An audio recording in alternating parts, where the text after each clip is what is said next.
Let's dive into one of the most frustrating puzzles of, well, being human. Why do we so often know what we should be doing, but end up doing the complete opposite? I mean, really, think about it for a second. Have you ever noticed how many absolutely brilliant people you know, and they're completely broke? It's a powerful question from Bob Proctor. Why doesn't all that intelligence translate into results? So what is the secret they're missing? What's that one key that delivers results that actually stick, like 95% of the time? Well, that's exactly what we're going to unpack. Stick with me, because by the end of this, you're going to get it. Okay, so let's get right into the heart of the problem. It's what's called the knowing-doing gap.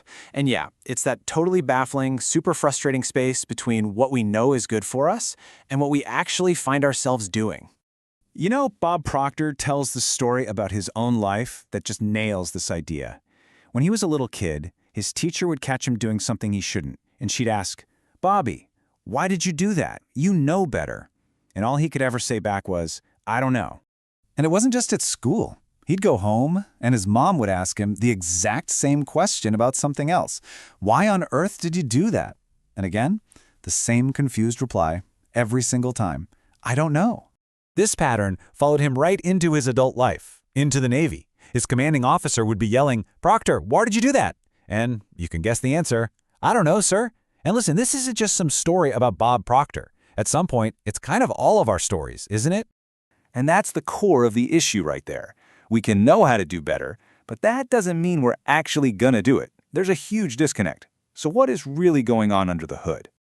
Okay, this is where things get really interesting, because this is where almost everybody gets it wrong. We all fall into what you could call the secondary cause trap. And honestly, it's the very reason so many of our attempts to change just fall flat. So take a look at this. This is the conventional wisdom, right? The path that pretty much every self-help program out there tells you to take. Step 1, change your behavior. Step 2, get new results. I mean, it seems logical. It seems so simple. But there's one giant problem. It rarely ever sticks. The results don't really change. You try so hard to change a behavior. Maybe you force a new habit for a little while. But then what happens? Sooner or later, you just snap right back to where you started. So what? It's because we're looking at the wrong thing. We have completely misdiagnosed the problem. Focusing on your behavior, that's like trying to fix the reflection you see in the mirror. You can't. You have to change the person creating the reflection. Your behavior isn't the root cause. It's just a secondary cause. It's a symptom. Let's go all the way back to that first question. You've got brilliant people with PhDs in finance who are totally broke. They know everything there is to know about money on paper. And on the flip side, you have people who might even be functionally illiterate, who are multimillionaires. What does that tell you? It proves that just knowing how isn't the thing that actually gets results. So if we want to get real, lasting change, we have to stop messing around with the symptoms. We need to find the root. We have to uncover the primary cause, the thing that's actually driving our behavior in the first place. So, here it is, the million-dollar question. If our behavior is just a secondary cause, then what is the primary cause? The answer is something called a paradigm. Now, that might sound like some big, fancy word, but it's actually really simple. Think of your paradigm as your mental programming. It's this huge collection of ideas and habits that are fixed deep down in your subconscious mind, and they control your behavior automatically. And this is the real game changer.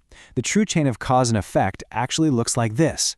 It starts with your paradigm. That's the primary cause. Your paradigm then dictates your behavior. That's the secondary cause. And your behavior is what produces your results. That's the effect. You know, Bob Proctor put it perfectly. He said the body is just an instrument of the mind. So if you want to understand why your results are what they are, you look at how you're behaving. And then you ask yourself, why? Why am I doing that? The real answer to that why will always point you straight back to your paradigm. Okay, so this is all great, but how do we actually use this? This is how we get to the good stuff, how we finally start getting results that actually stick around. And here we are. This is the secret I promised you at the beginning. Understanding that your paradigm is the primary cause, that is what lets you create results that stick 95% of the time. Why? Because you finally stop wrestling with the symptoms and you go straight to the source. You change the cause. So let's just break it down one more time. Your results, your health, your finances, whatever, they're just an effect. Your behavior is only a secondary cause. The real driver, the primary cause, is your paradigm.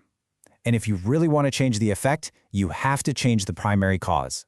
And look, this is not some new age idea. We're talking about a timeless principle.